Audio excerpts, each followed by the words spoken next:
Internal structure of human heart. First of all, please don't judge this video just by seeing these pictures. Okay, if you skip or if you stop playing this video, you are going to miss a simple explanation of internal structure of human heart. Heart, shape of the heart. Heart is a pear-shaped structure with a triangular outline. Anterior part of heart is wider in nature and posterior part is narrow in nature. We all know that heart is present in the center of our chest cavity, slightly curved towards the left side. So the posterior part of heart is curved towards left side. Okay.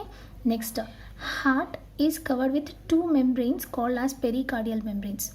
The space between these two pericardial membranes is called as pericardial space, and it is filled with pericardial fluid. Peri means sides, cardial means heart. So the heart sides membranes are called as pericardial membranes, having pericardial space between them filled with pericardial fluid. This pericardial fluid protects the heart from mechanical shocks.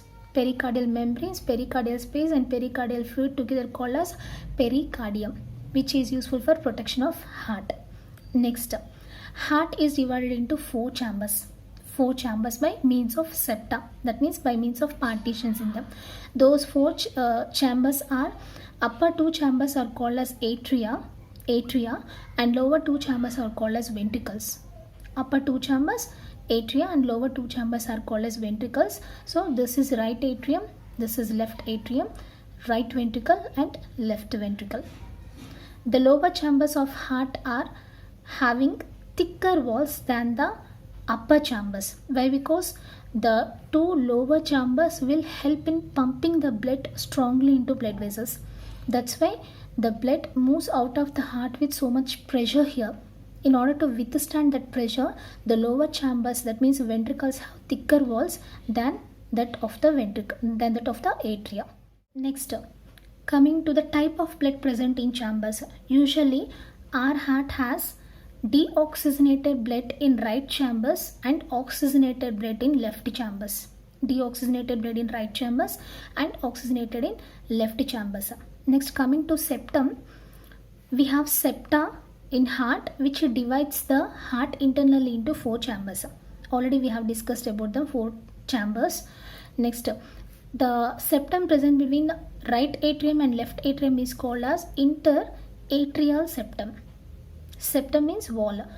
It is present, inter means in between two atria. So septum present between two atria is called as interatrial septum. This is useful for preventing the mixing of deoxygenated blood in right atrium with oxygenated blood in left atrium. Okay. Likewise, we have interventricular septum in between right ventricle and left ventricle.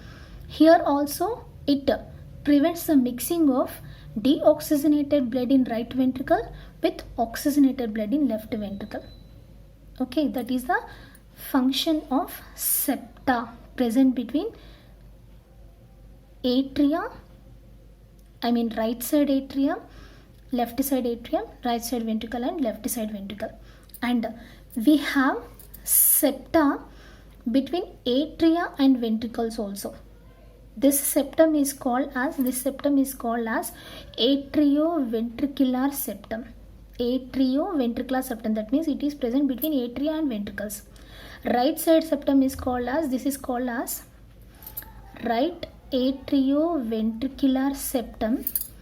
Left side this septum is called left atrioventricular septum.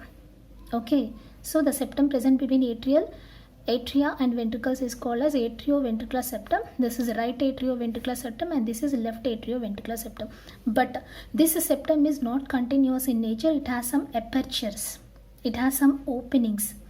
These apertures are guarded by some valves.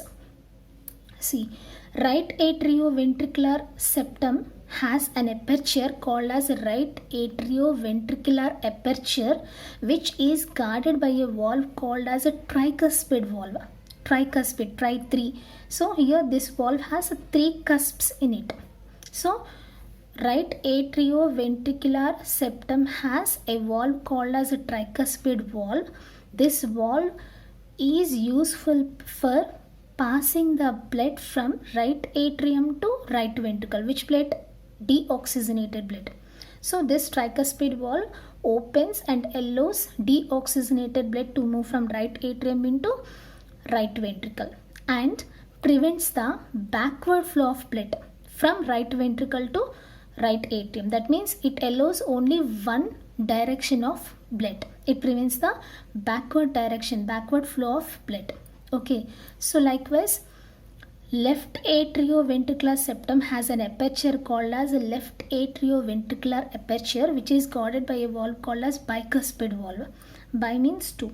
So here it has only two cusps. That's why it is called as bicuspid valve or mitral valve. And this valve opens and allows oxygenated blood to move from left atrium to left ventricle and prevents the backward flow of blood from left ventricle to left atrium. Okay, here also this valve is useful for one-way flow of blood. It prevents the backward flow of blood. So that is about the valves and these apertures. Okay, in this video we have learnt about the shape, the structures present around heart for protection, chambers, thickness of chambers and septa, valves in this video. So in the next video we are going to learn about the blood vessels which are attached to heart. Thank you so much for watching. Jai Hind.